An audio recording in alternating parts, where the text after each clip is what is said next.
Baiklah, Assalamualaikum warahmatullahi wabarakatuh. Perkenalkan, nama saya Raudatul Jannah dengan NIM F1D118003.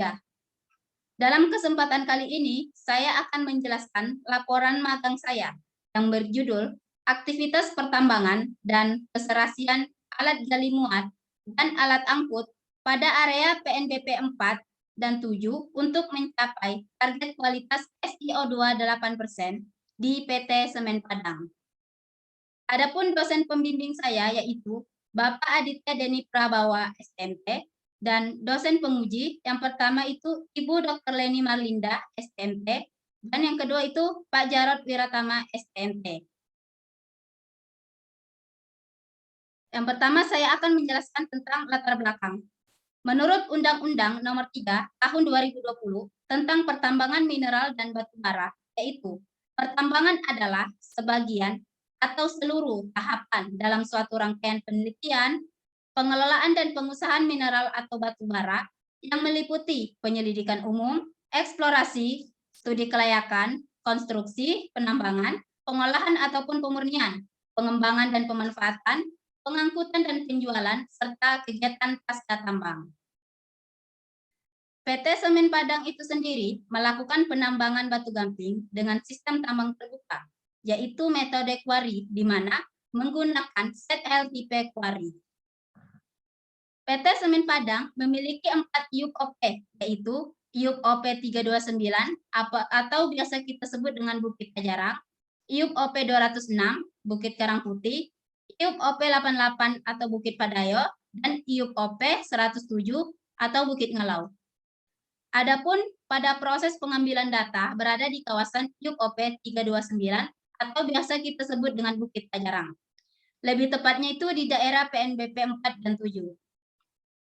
Yang melatar belakangi saya mengambil judul ini yaitu adanya ketidakserasian antara alat gali muat dengan alat angkut pada aktivitas pengupasan batu gamping, serta terdapatnya kandungan SiO2 yang berbeda-beda. Selanjutnya, maksud dan tujuan magang saya. Yang pertama itu mengetahui aktivitas penambangan yang dilakukan oleh PT Semen Padang. Yang kedua, menghitung keserasian kerja alat gali muat dan alat angkut. Yang ketiga, menghitung kualitas batu gamping untuk mencapai target SiO2 8% di area PNBP. Manfaat magang. Manfaat magang ini yang pertama itu bagi mahasiswa, yaitu mendapatkan kesempatan menggunakan pengetahuan yang diperoleh dari bangku perkuliahan untuk menerapkannya di lokasi magang. Selanjutnya itu meningkatkan wawasan keilmuan mahasiswa tentang situasi dalam dunia kerja. Adapun manfaat bagi program studi, yang pertama itu menjadi tolak ukur pencapaian kinerja program studi, yang kedua untuk mengevaluasi hasil pembelajaran oleh perusahaan tempat magang, dan yang ketiga dapat menjalin kerjasama dengan instansi tempat magang dilaksanakan. Adapun manfaatnya bagi perusahaan, yang pertama, adanya kerjasama antar dunia pendidikan dengan perusahaan, yang kedua menjadi bahan masukan bagi perusahaan untuk menentukan kebijakan perusahaan di masa yang akan datang. Selanjutnya, sejarah perusahaan. PT Semen Padang merupakan pabrik semen pertama dan tertua di Indonesia yang terletak di Kelurahan Indarum, Kecamatan Lubuk Kilangan, yang jaraknya kurang lebih 15 km dari pusat kota Padang. Memiliki ketinggian kurang lebih 200 meter dari permukaan laut dan merupakan badan usaha milik negara atau BUMN.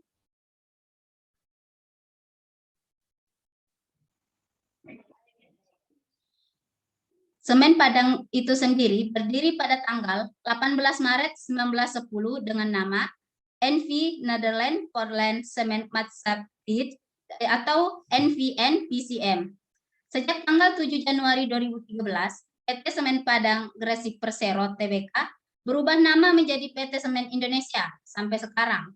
PT Semen Indonesia memiliki 4 anak perusahaan yang memiliki basis wilayah yang berbeda-beda, meliputi PT Semen Padang yang terletak di Indarum, Sumatera Barat, PT Semen Gresik yang terletak di Gresik, Jawa Timur, dan PT Semen Tonase yang terletak di Biringere, Sulawesi Selatan, dan PT Dang Long Cement Joint Stock Company yang terletak di Hanau, Vietnam, yang berbasis pada kawasan luar Indonesia.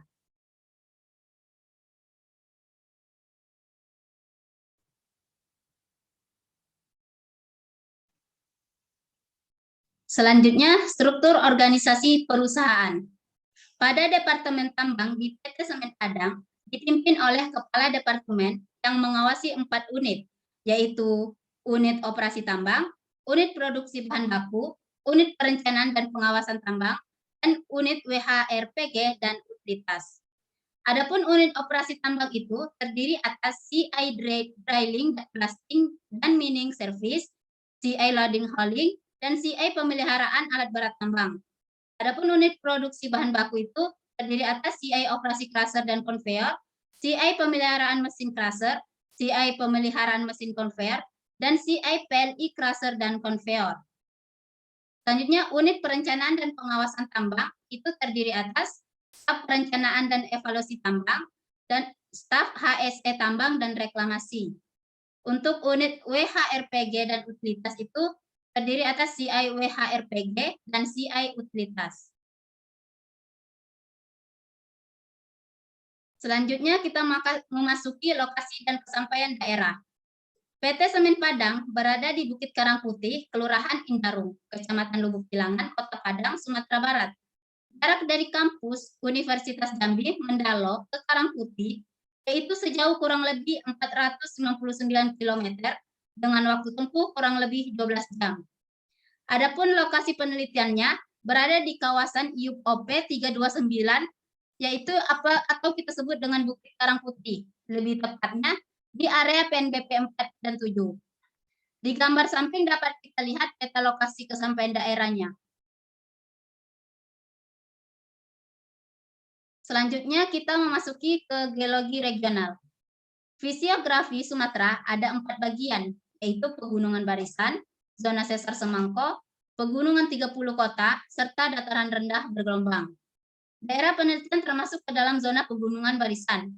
Secara umum, morfologi daerah Bukit Karangputih ini termasuk ke dalam perbukitan lemah kuat dengan kemiringan lereng sekitar 20–65 derajat. Daerah Bukit Karangputih mempunyai luas kurang lebih 1 kali 1,5 km persegi dengan daerah perbukitan yang terjal, terletak pada ketinggian 150 mdpl sampai dengan 560 mdpl, dan didominasi oleh litologi batu lempung yang telah mengalami perubahan menjadi batu lempung tufa atau batu lempung persikan. Biasanya terdapat di Tenggara Selatan secara menjari di endapan batu gamping sampai batu gamping marmeran dan telah mengalami perlipatan yang kuat. Di atasnya secara tidak selaras di endapan batuan vulkanik. Di samping itu dijumpai juga batuan terobosan yang berkomposisi basaltis. Selanjutnya kita masuki iklim dan cuaca. Pola iklim di Sumatera Barat terbentuk dari adanya interaksi antara sistem sirkulasi atmosfer yang bergerak di atas dengan kondisi topofisiografi wilayah yang sedemikian rupa, sehingga menyebabkan lokasi yang terletak di lereng pegunungan menghadap ke barat akan memperoleh curah hujan yang lebih banyak, begitupun sebaliknya. Sementara kondisi iklim perairan pesisir Kota Padang juga dipengaruhi oleh Samudra Hindia yang dicirikan dengan adanya angin muson dan curah hujan yang tinggi. Adapun perubahan pola dan intensitas curah hujan akibat keragaman iklim akan berdampak pada aktivitas produksi, yang mana akhirnya akan menghambat keseluruhan aktivitas penambangan batu gamping yang menggunakan sistem tambang terbuka. Berikut dapat kita lihat data curah hujannya. Dari data curah hujan pada grafik di samping, dapat dilihat bahwa pada tanggal 3, 7, 8, dan 9 tidak terjadinya hujan. Sedangkan pada tanggal 2, 4, 6, dan 13 mengalami hujan ringan. Kemudian pada tanggal 1, 5, 11, 12, 14, 15, 16, dan 20 mengalami kabut. Pada tanggal 17 dan 19 mengalami hujan kabut, dan pada tanggal 18 mengalami hujan lebat kabut disertai angin. Selanjutnya kita memasuki kegiatan operasional, yaitu eksplorasi. Eksplorasi itu merupakan suatu kegiatan yang dilakukan untuk mendapatkan bahan galian minerba yang bernilai ekonomis. PT Semen Padang telah melakukan kegiatan eksplorasi dari tahun 2007 dan rampung di tahun 2017. Dengan hasil eksplorasi dinyatakan cadangannya yang dimiliki adalah sebesar kurang lebih 250 juta ton dengan perkiraan umur tambang yaitu hingga 70 tahun yang akan datang. Selanjutnya kita memasuki kegiatan operasional penambangan. Alur penambangan PT Semen Padang dapat dilihat melalui bagian berikut ini. Yang pertama pioneering, land clearing, OB removal, dozing, drilling, blasting, loading dan hauling, crushing and conveying.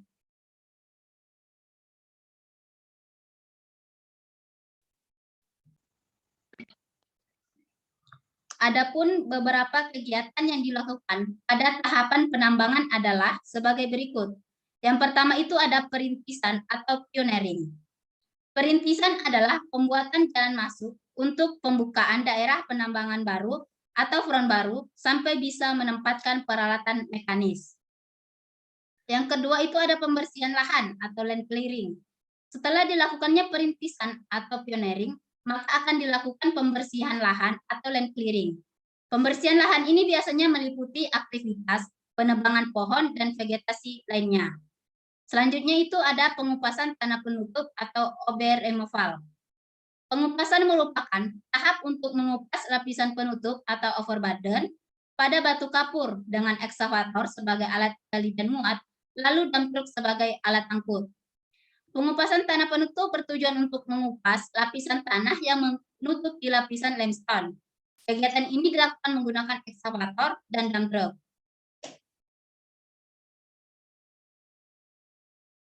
Selanjutnya, pembersihan area pengeboran atau dozing. Melakukan kegiatan pembersihan area pengeboran menggunakan alat mekanis berupa bulldozer. Selain itu, dilakukan penentuan lokasi dan jumlah titik pengeboran. Setelah ditentukan lokasi dan titik pengeboran, maka diberikan tanda untuk menjadi petunjuk bagi operator pengeboran. Selanjutnya itu ada pengeboran atau drilling. Pengeboran di PT Semen Padang berfungsi untuk membuat lubang ledak pada batuan yang akan dibongkar menggunakan alat bor. Alat mekanis yang digunakan yaitu berupa wahat CR 1500 D2011 dengan jasa kontraktor yaitu PT Fajar Rawayan Utama. Di gambar berikut dapat kita lihat proses pengeborannya dan pola pengeboran yang digunakan yaitu pola zigzag. Adapun lubang ledaknya dapat kita lihat biasanya ditandai dengan kertas yang berwarna merah. Selanjutnya kita memasuki peledakan atau blasting. PT Semen Padang memiliki densitas batuan sebesar 2,64 kg meter kubik, sehingga dilakukan peledakan pada area batu kapur yang akan ditambang.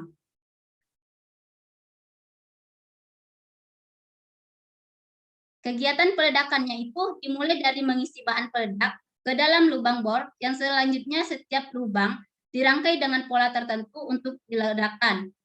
Sebelum dilakukan peledakan, biasanya dibunyikan sirine sebagai pertanda bahwa peledakan akan segera berlangsung. Dapat kita lihat proses peledakannya.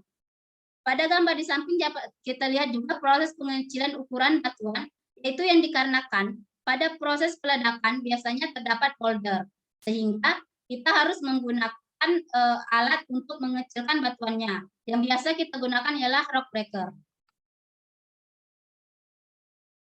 Selanjutnya kita masuki pemuatan dan pengangkutan, loading dan hauling. Loading adalah proses pemuatan material ke dalam bak dump truck. Alat yang digunakan dalam kegiatan loading adalah ekskavator yang berfungsi untuk menggali dan memuat di arah penambangan. Material yang sudah dimuat ke dump truck akan diangkut menuju crusher untuk dilakukan penghancuran atau peremukan. Kegiatan inilah yang disebut dengan hauling. Dapat kita lihat proses loadingnya dan haulingnya. Selanjutnya kita masuki peremukan atau crushing. Crushing bertujuan untuk menghancurkan atau mengubah ukuran material sesuai dengan permintaan pabrik. Dapat kita lihat proses permukaan materialnya. Selanjutnya masuki pengangkutan atau conveying. Setelah dilakukannya crushing, material dikirimkan menuju storage menggunakan belt conveyor untuk dilakukan pengolahan menjadi semen. Conveyor system merupakan bagian dari peralatan handling material yang berfungsi untuk memindahkan material dari satu lokasi ke lokasi lainnya.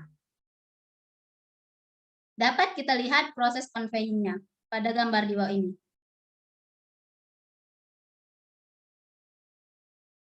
Selanjutnya kita memasuki kegiatan operasional pengolahan. Kegiatan pengolahan yang ada di PT Semen Padang terdiri atas penyiapan bahan baku, penggilingan awal, proses pembakaran, penggilingan akhir, dan pengemasan semen. Adapun penyiapan bahan baku itu sendiri, yaitu pada proses pengolahan dilakukan penyiapan bahan baku utama untuk membuat semen, yaitu batu kapur sekitar 80–85%, batu silika 5–10%, tanah merah atau tanah liat lempung 5–10%, pasir besi atau iron sand 1–3%.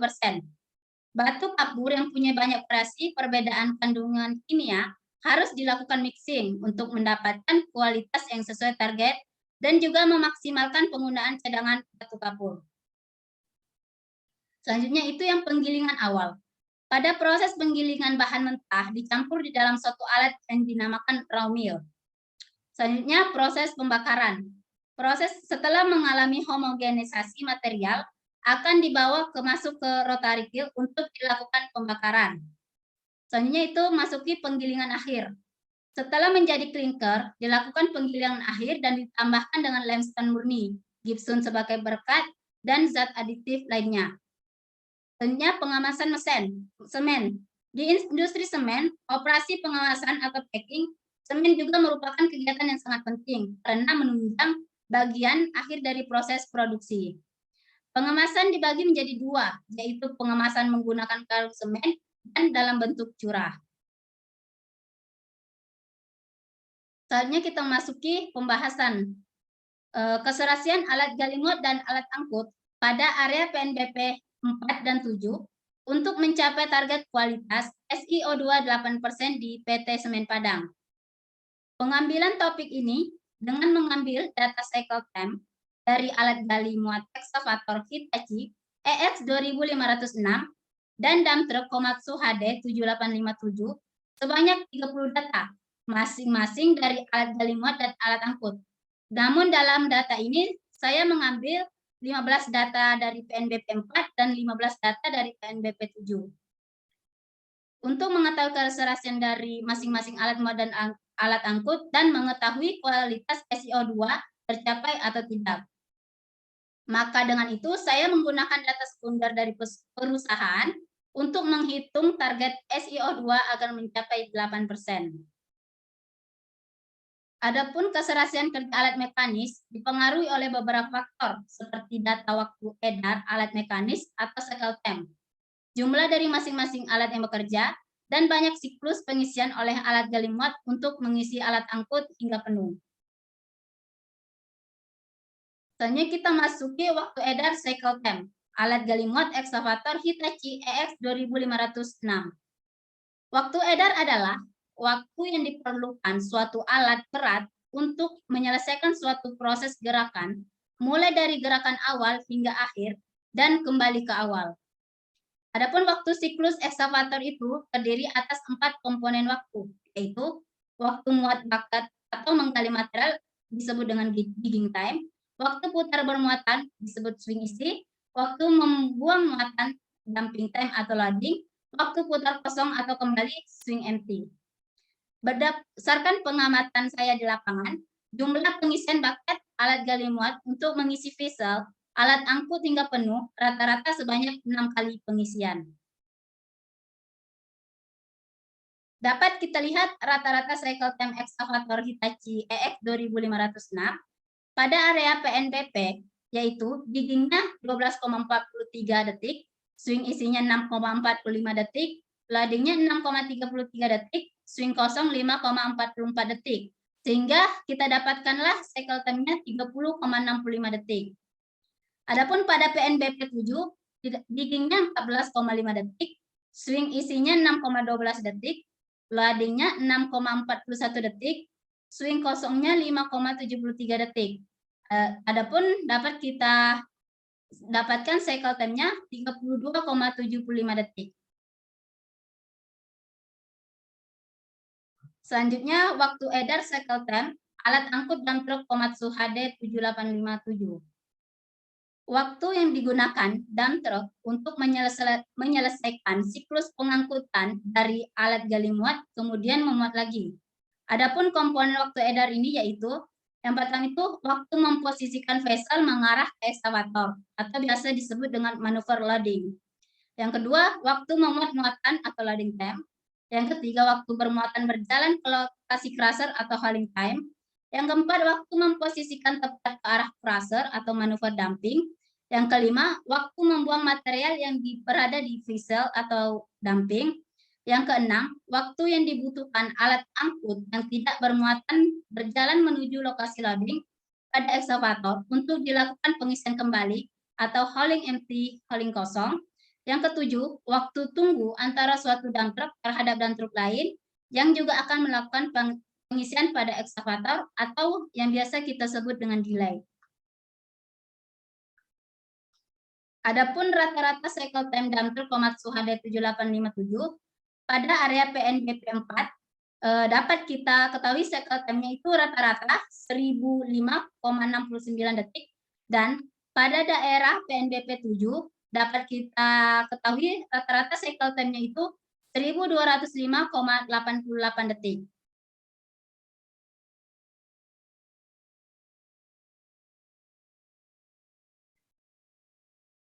Selanjutnya, keserasian kerja alat atau make factor. Keserasian kerja alat adalah keserasian kerja secara bersama antara alat gali muat dan alat angkut untuk mencapai kinerja optimal. Keserasian kerja alat mekanis ini bertujuan untuk meminimalisir waktu tunggu tanpa rencana pada saat beroperasi. Keserasian kerja alat mekanis dapat dianalisa berdasarkan data waktu edar alat mekanis atau cycle time, jumlah dari masing-masing alat yang bekerja, dan banyaknya siklus pengisian oleh alat gali muat untuk mengisi alat angkut hingga penuh. Untuk menentukan keserasian kerja alat yang berjumlah 1 alat gali muat dan 4 alat angkut di daerah PNBP, yaitu dengan menghitung make factor. Dapat kita lihat rumusnya yaitu MF sama dengan NA dikali N dikali CTM per NM dikali CTA. Di mana jumlah alat angkutnya itu ada 4 unit, jumlah alat gali muatnya itu ada 1 unit, banyaknya pengisian itu ada 6 kali, waktu edar alat gali muatnya itu 30,65 detik di area PNBP 4 dan 32,75 detik di daerah PNBP 7.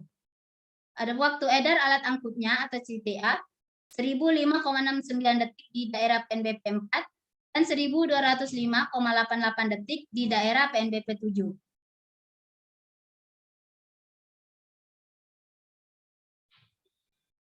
Selanjutnya dapat kita selesaikan pada daerah PNBP 4 setelah kita hitung didapatkanlah MF-nya itu 0,73 dan pada daerah PNBP 7 kita dapatkanlah MF-nya 0,65. Maka secara aktual nilai faktor yang didapatkan yaitu MF-nya kecil dari 1, yang artinya menunjukkan bahwa alat gali muat bekerja kurang dari 100%, sedangkan alat angkutnya bekerja 100%, sehingga terdapat waktu tunggu untuk alat gali muatnya. Jadi untuk mengetahui berapa jumlah unit dump truck yang dibutuhkan untuk melayani ekskavator agar terjadi keserasian alat gali muat dan alat angkut, dalam pembuatan batu kapur dapat dicari dengan, yaitu pada area PNBP 4, MF-nya sama dengan 1. Maka kita dapatkanlah NA-nya 6 unit, dan pada PNBP 7 kita juga dapatkan 6 unit. Maka dapat kita ketahui bahwa perlunya penambahan 2 alat angkut, yaitu dari 4 menjadi 6. Selanjutnya kita memasuki kualitas SiO2. Dalam pembuatan semen di PT Semen Padang, bahan baku utama untuk membuat semen yaitu batu kapur 80-85%, batu silika 5-10%, tanah merah atau tanah liat lempung clay 5-10%, pasir besi atau iron sand, copper slag 1-3%, maka dapat diketahui kualitas batu silika yang diinginkan yaitu berkisar 5% hingga 10%. Dalam hal ini, penulis menargetkan kualitas batu silika yang diinginkan sekitar 8%. Maka dapat dicarilah dengan rumus SiO2 dikali tonase PNBP dibagi dengan tonase, total tonase, dikali 100%. Diketahui bahwa rata-rata SiO2 pada area PNBP 4 yaitu 1,42%, ditambah dengan 0,11%, ditambah 1,18%, ditambah dengan 39,96%, didapatkanlah rata-ratanya 10,67%, dengan tonase sebanyak 16.960 ton. Adapun rata-rata SiO2 pada area PNBP 7 yaitu 0,63% ditambah 4,29% ditambah 9,26% sama dengan 4,73% dengan tonase sebanyak 11.130 ton. Adapun penyelesaiannya didapatkanlah kualitas SiO2 di daerah PNBP 4 dan PNBP 7 yaitu didapatkan 8,3%. Selanjutnya kita memasuki kesimpulan dan saran. Adapun kesimpulannya, yang pertama yaitu aktivitas penambangan di PT Semen Padang dimulai dari kegiatan pemboran, lalu dilakukan peledakan, kemudian penggalian material yang sudah diledakkan menggunakan ekskavator untuk selanjutnya dimasukkan ke dalam dump truck, lalu dibawa ke crusher untuk dilakukan pengecilan ukuran, sebelum nantinya dikirim menggunakan bel conveyor ke storage untuk diolah menjadi semen. Yang kedua, nilai net faktor atau faktor keserasian sebesar 0,73 dan 0,65 yang berarti selama kegiatan loading dan hauling memiliki kondisi kemampuan alat gali muat lebih besar dari alat angkut. Jadi terjadilah waktu tunggu pada alat gali muat. Yang ketiga, dari data perhitungan, jika materialnya dilakukan pencampuran pada area PNBP 4 dan PNBP 7, maka didapatkan kualitas SiO2 sebesar 8,3%. Selanjutnya adalah saran. Yang pertama, agar didapat MF sama dengan 1, maka untuk melayani 1 unit ekskavator Hitachi EX 2506, dibutuhkan alat angkut dump truck Komatsu HD7857 sebanyak 6 unit. Namun pada kondisi saat ini, alat angkut yang dioperasikan pada area PNBP sebanyak 4 unit dump truck, jadi diperlukan penambahan 2 unit dump truck untuk terjadinya keserasian kerja alat yang optimal. Yang kedua, diperlukan kajian secara ekonomi untuk mengetahui besarnya biaya yang keluar yang ditimbulkan akibat penambahan 2 dump truck akan lebih menguntungkan atau tidak. Yang ketiga, setelah dilakukan perhitungan pencapaian target kualitas di daerah PNBP, rata-rata kandungan SiO2 pada area PNBP tergolong rendah, maka perlu pengamatan dan tes kualitas agar daerah tersebut kualitas SiO2 tercapai. Jika daerah tersebut sudah sangat susah mencapai target kualitas yang diperlukan, maka sebaiknya dilakukan pencampuran material dari PLB yang telah diketahui rata-ratanya memiliki SiO2 yang tergolong tinggi.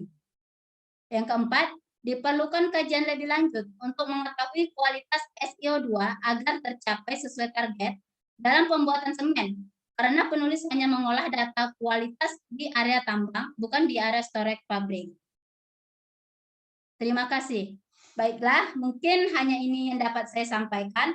Lebih dan kurangnya saya mohon maaf. Saya akhiri. Wassalamualaikum warahmatullahi wabarakatuh.